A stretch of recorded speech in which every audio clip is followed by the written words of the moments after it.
ನನ್ನ ಹೆಸರು ಶಶಿಕಲಾ ಅಂತ. ಕೊಟ್ಟಿಗೆಪಾಳ್ಯದಲ್ಲಿ ವಾಸವಾಗಿದ್ದೀವಿ. ನಮ್ಮ ಮನೆಯವರು ಪೊಲೀಸ್ ಡಿಪಾರ್ಟ್ಮೆಂಟಲ್ಲಿ ಎಸ್ ಐ ಆಗಿದ್ದರು ಚಂದ್ರಲೇಔಟಲ್ಲಿ.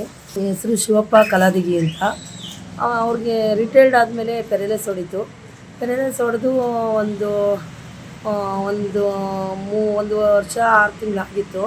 ಆವಾಗ ಒಬ್ಬರು ಔಷಧಿ ಕೊಡ್ತೀನಿ ಅಂತ ಬಂದು ನಮ್ಮ ಮೇಲಾಗ್ಬಿಡುತ್ತೆ, ಓಡಾಡ್ತಾರೆ, ಮಾತಾಡ್ತಾರೆ ಅಂತ ಹೇಳುವಾಗೆ ನಾವೇನು ಮಾಡ್ದೋ, ಔಷಧಿ ಕೊಡ್ಸೋಣ ಅಂದ್ಬಿಟ್ಟು ಮುಂದೆ ಹೋದ. ಸ್ವಲ್ಪ ಸಾಲ ಮಾಡಿಬಿಟ್ಟು ಅಲ್ಲಿ ಇಲ್ಲಿ ಇದು ಮಾಡಿಬಿಟ್ಟು ಆಸ್ಪತ್ರೆಗೆಲ್ಲ ಖರ್ಚು ಮಾಡಿ ಯಾಗಾಗಿತ್ತು. ಆಮೇಲೆ ನಾವೇನು ಮಾಡ್ದೋ, ಕೊಟ್ಟು 40,000 ರೂಪಾಯಿ ಕೊಟ್ಬಿಟ್ಟು ಅವ್ರಿಗೆ ಕರೆದು ಕೊಟ್ಟು ಎಲ್ಲ ಔಷಧಿ ತರ್ತೀನಿ ಅಂತ ಹೋದವರು. ಮತ್ತೆ ಮನೆಗೆ ಬರಲೇ ಇಲ್ಲ. ಅವರು ಫೋನ್ ಮಾಡಿದ್ರೆ ಸ್ವಿಚ್ ಆಫ್ ಮಾಡಿಕೊಂಡ್ರು. ಸ್ವಿಚ್ ಆಫ್ ಮಾಡಿಕೊಂಡ್ರೆ ನಾವು ಕಾಮಾಕ್ಷಿಪಾಳ್ಯ ಸ್ಟೇಷನಲ್ಲಿ ಕಂಪ್ಲೇಂಟ್ ಮಾಡಿದೋ.